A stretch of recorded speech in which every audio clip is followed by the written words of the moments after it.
त्यांनी जे विचार दिले, संदेश दिला सगळ्या जगाला, शांतीदूत म्हणून हे गेले, त्यांनी दाखवलेल्या रस्त्यावर नुसतं त्याचं माती एक डोक्याला लावलं तरी किती लोकांचं कल्याण होणार आहे जीवनाचं, ते पण आपण करत नाही. हा उपयोग आहे त्याचा सगळं.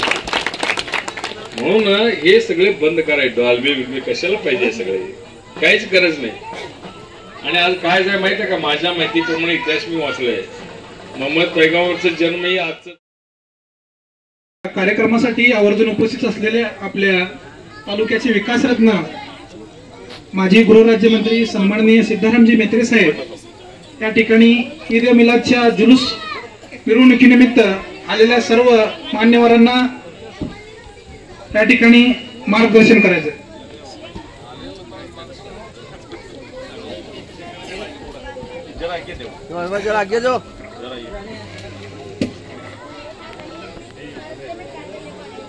ईद ए मिलादुन्नबी कार्यक्रमाच्या निमित्तानं आज इथं उपस्थित असलेले आमच्या अक्कलकोटचे माजी सभापती माननीय सिद्धार्थजी गायकवाड, आपल्या या विभागाचे पोलीसचे प्रमुख माननीय सनगले साहेब, आपले गावचे सरपंच माळीजी, उपसरपंच हक्केजी, आमचे युवा नेते समीर पटेल, फैज अहमदजी, रजाक सय्यदजी, पाटील साहेब, त्या मंडळाचे अध्यक्ष मकानदार शेख, त्यांचे सर्व सहकारी, उपस्थित मान्यवर बंधू भगिनी, आपण ईद ए मिलादुन्नबी साजरा करतो, जुलूस काढतो, हे आपण कशासाठी करतो सगळं. तुला वाजू नको म्हणून सांगताना ते कोण आहे सारखं.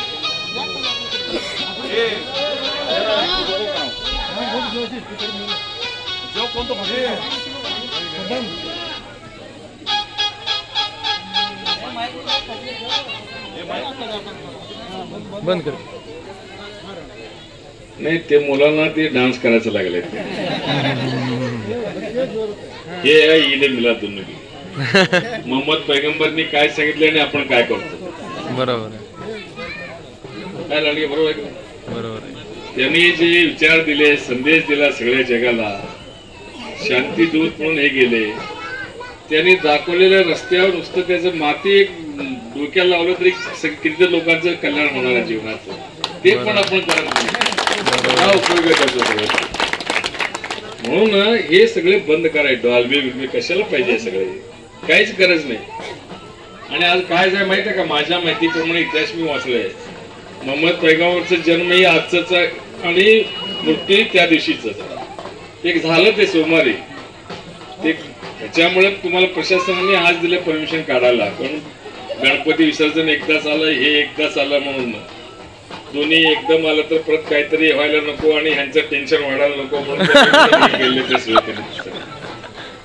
म्हणून असल्या टायमाला आपण एक संदेश देत असताना आपल्या पूर्वजांनी, साधू संत असतील, सुफी असतील, महात्मा असतील, त्यांनी एक पद्धत घालून दिलेत आपल्याला.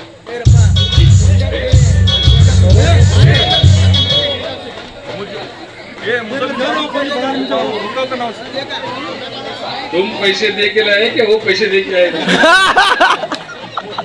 बहुतेक त्यांनी दिलं वाटतं, ते वाजवणार बहुतेक ह्यानाच पैसे दिले वाटतं, म्हणून त्याने ऐकायला झाले. ते मगापासून बघतो जरा शिस्ती से लेते जो कार्यक्रम. मैं चलता मैं हमेशा आता हूँ, सब मेहमान आते रहते, उनको लगना चाहिए क्या लिपि चिंचोड़ में कार्यक्रम हुआ, कितने अदब से लोग हैं. वो जरूरी है, वो करना चाहिए. सच बोले तो आज मेरी तबीयत नरम है, मैं सोया था, बार बार आप फोन करने के बाद बोले चलो भाई आपको मिलकर तो आना बोलकर आया, और एक गाँव को जाने का मेरे को इधर गए तो उधर जाना पड़ता है मेरे को, इसलिए मैं उधर जा रहा हूँ. हे आपल्या देशाचं असलं. हे हलगीवाला बंद करे बाबा, ते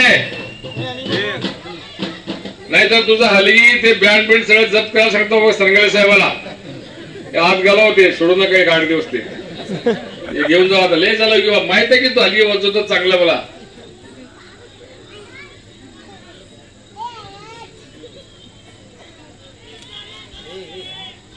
आपलं देश जगातले एक असं भूखंड आहे हे कुठेही बघायला मिळत नाही. 100-125 मैल गेल्यानंतर वेगळी भाषा, वेगळे वेशभूषा, वेगळे रूढी, गोडी चालीरीती, वेगळे परंपरा, एवढं सगळं असताना सुद्धा आपण एक आहोत, एकात्म आहे, बंधुत्व आहे, भाईचारा आहे, असं जगात कुठं बघायला मिळत नाही. बरोबर. कितीतरी देशामध्ये एकच जात आहे, एकच धर्म आहे, तरी पण रोज भांडणं असतात. पण असं आपल्या देशासारखं कुठं बघायला मिळत. हेच आपल्याला पुढे न्यायचं. आपल्याला असल्या सणच्या निमित्ताने, ईदच्या निमित्ताने, आता काल गणपती विसर्जन झालं, 11 दिवस झाला, सगळे हिंदू, मुस्लिम, शीख, इसाई सगळे मिळून साजरा केले.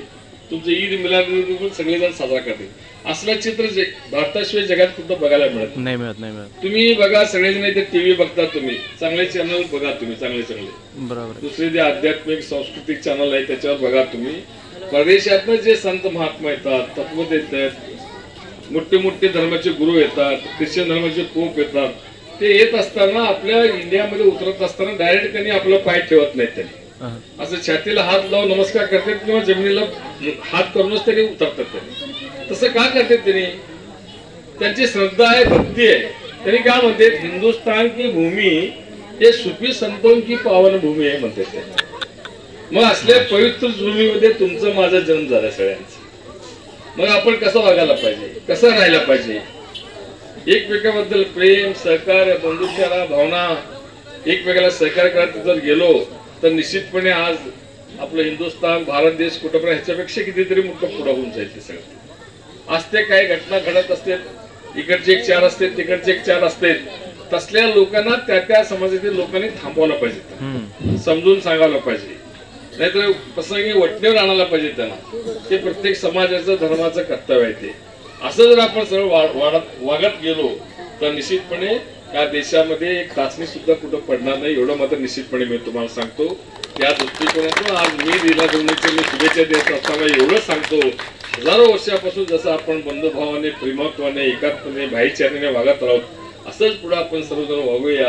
हेच त्या प्रेषितांचा आपल्याला संदेश आहे. ते संदेशाचं आपण तत्वतः पालन करूया एवढंच बोलतो. आपण खरं म्हणजे घ्या एवढं असताना बोलायला आम्हाला स्वागत सन्मान केला, बोलण्याची संधी दिली, त्याबद्दल संयोजकाचा आपल्या सर्वांचा मनापासून आभार मानतो.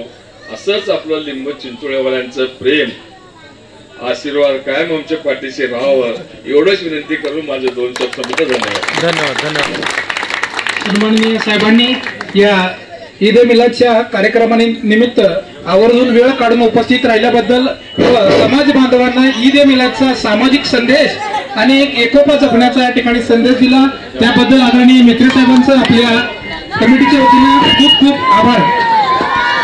त्याच पद्धतीनं या कार्यक्रमासाठी आलेल्या सर्व उपस्थित मान्यवरांचं आपल्या लिंबी चिंचोळी ग्रामस्थांच्या वतीनं व कमिटीच्या वतीनं उपस्थित सर्व मान्यवरांचं खूप खूप आभार. धन्यवाद.